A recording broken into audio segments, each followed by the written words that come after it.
And welcome back. Well, when you dream about building your own home, a lot of fun comes from adding cool features. Yeah, but if you're not careful with the plan or the budget, you could have some expensive mistakes on your hands. And here to help keep your house a dream and not turn it into a nightmare is Rachel Schwab. She's from the Equitable Bank. Great to see you. Nice to see you too. Because it's good to have fun, but you don't want to go overboard. That's right. One of the biggest mistakes that people make is not planning appropriately for their space. Right. So unless you have this unlimited budget, which, we all wish we had, you're going to have, let's say, 2,000, 2,500, 3,000 square feet.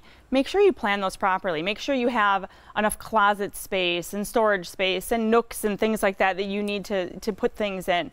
Don't go too crazy with, I have this giant room, but there's nowhere to store things. So you want to do your space planning appropriately to the size of the house. I like that. The second thing you say people don't pay attention to is their HVAC, their heating and cooling. Yes, the heating and cooling. So you don't want a unit that is too small, and you're freezing, or too big and now you're just wasting energy.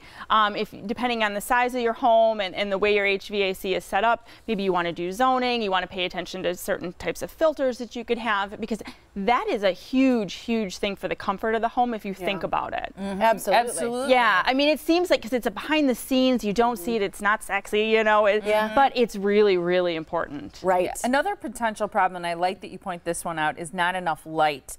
Because I think especially here in Wisconsin, and any home perhaps, having enough light is good for just your overall quality of life. Yeah, it is. You want to make sure that you are looking at the lot that you've purchased and where it's light coming, where's the house going to sit on the lot during different times of the day, what kind of light might be coming in your house. Make sure you have windows in the right places and plenty of them.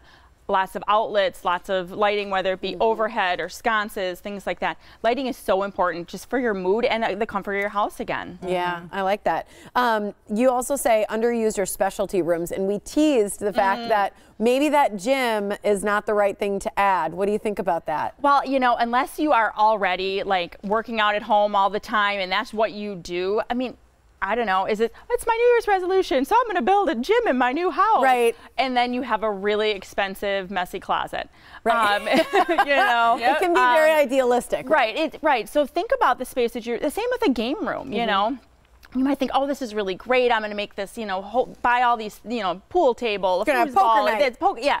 And it gets used once a year or whatever. Well, is that really the best use of that space and of the money that you spent in it? Maybe a home office that also doubles as a guest room, or even a game room that can double as a guest room. Using that space, smartly and thinking about multiple ways that you could use things like a bonus room. I like that. Little spacing. Another thing that's important that people sometimes don't think through is the flow or the placement of rooms in the house. Right. The placement of rooms, where do you want the master bedroom? Where do you want the powder room? Do you really want the powder room the door of it in line with your, kitchen, or or where are you looking in when the door's open? True. Where do you want the garage, coming in from the garage? Because you've got a big thing of groceries, you want to be able to be right by the kitchen so you can put groceries there. Or do you need a mudroom, and how big do you need a mudroom? And you just want to think about that flow and how people are going to move throughout the house. And it's also part of resale value too, because unless again you have this unlimited funds and you just build it for whatever you want. But most of us are building, and we need to have a little forethought about, okay, how would this be used for most people? What makes the most sense? And even looking at model homes today, builders generally have a good idea. This is what they do. This is their livelihood. They know, well, no, that doesn't make sense to have a door off of here. It doesn't make sense to have a hallway going here, and this is why. Another thing you guys do is construction loans, right? So when people are thinking of doing all these different things, they can meet with you about that. Absolutely. So we have experts that do construction loans all the time, and Equitable offers a single close construction loan, which means it's one closing, one set of closing costs, one loan.